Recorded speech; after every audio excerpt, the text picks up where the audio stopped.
They laughed when I bought the cheapest, ugliest house in the entire H.O.A. peeling paint. Dead lawn. A joke, they said. But nobody checked the deed. Buried in the fine print was something that gave me total control over every single drop of water in that neighborhood.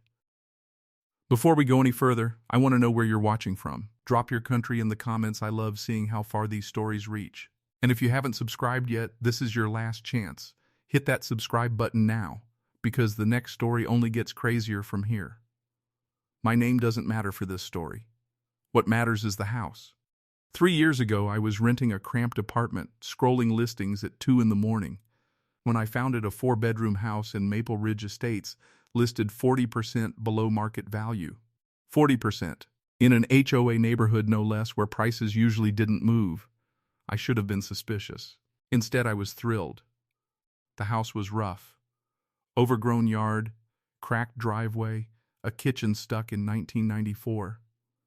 But the bones were solid, and the price was almost insulting to the sellers. At the walkthrough, my realtor kept glancing at me like she expected me to walk away.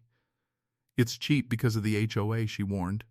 They're strict, really strict, and there's some old easement language in the deed nobody's bothered to update in decades. I barely listened. I was a first-time buyer who finally saw a door opening. I signed the papers 2 weeks later, packed my life into a U-Haul, and moved into the smallest, saddest house on the block. The neighbors watched from their porches like I was an animal at the zoo. One woman in a visor actually pointed. I remember thinking, let them stare. I own this now.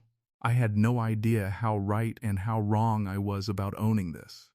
The H.O.A. introduced itself within 72 hours.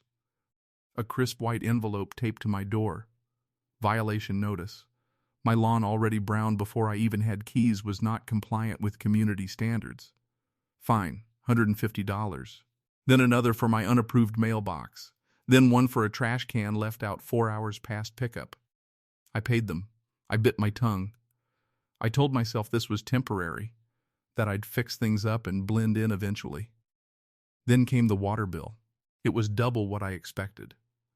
I called the utility company, confused, and a rep mentioned something strange. Half my property's water wasn't billed through the municipal line at all. It came from a private well. An old one. Original to the land, decades before the H.O.A. existed. I didn't think much of it until my neighbor, an older man named Harold, who'd lived there since the 80s, knocked on my door one evening holding a rolled-up blueprint like it was a secret map. "You know what's under your backyard, right?" he asked. I told him no. He smiled in a way I didn't understand yet. "You should probably find out. Before they do." I laughed it off that night. I wish I hadn't waited 3 more weeks to actually check.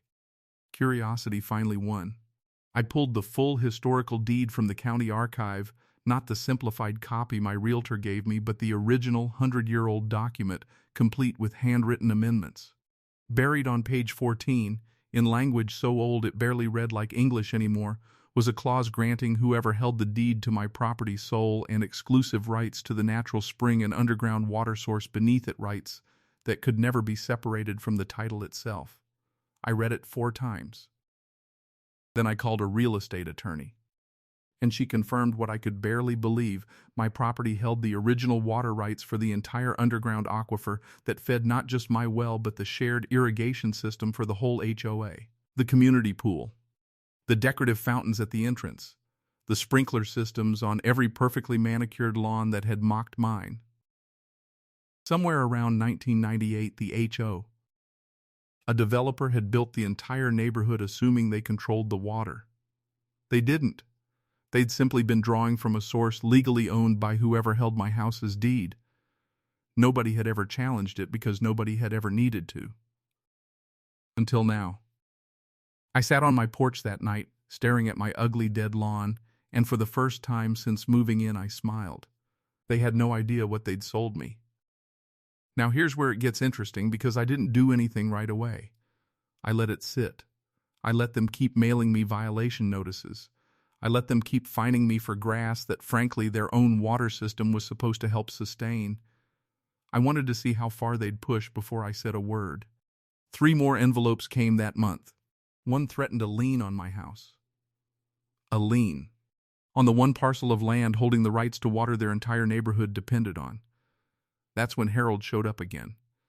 This time with something even more interesting than a blueprint. Old H.O.A. board meeting minutes from 1997, the year they broke ground on the community pool. They knew, he said quietly. The original developer knew about the water rights. He just never told anyone buying in. I looked at him and asked the only question that mattered. So what happens if I turn it off? I didn't turn anything off. Not yet. But I did send one letter, calm, polite, and devastating, to the H.O.A. board, attaching the deed excerpt and a formal notice asserting my legal water rights, along with a request for retroactive compensation for decades of unauthorized use. Within 48 hours, my inbox exploded. The H.O.A. president called me directly, his voice tight with forced friendliness. There must be some kind of mistake, he said. This can't be right. I forwarded him the deed. Then the county records. Then the attorney's confirmation letter. Silence for 2 days. Then the real panic started. An emergency board meeting was scheduled. Homeowners began messaging me, some furious, some strangely polite, all of them suddenly very interested in becoming my friend. One woman, who'd filed 3 complaints against my mailbox, brought over a fruit basket. The fountains at the entrance were shut off for maintenance. Clearly a preemptive move, so I couldn't claim to be restricting a functioning system. The community pool posted a sign, closed until further notice. Rumors spread that I was planning to sue everyone. I wasn't yet.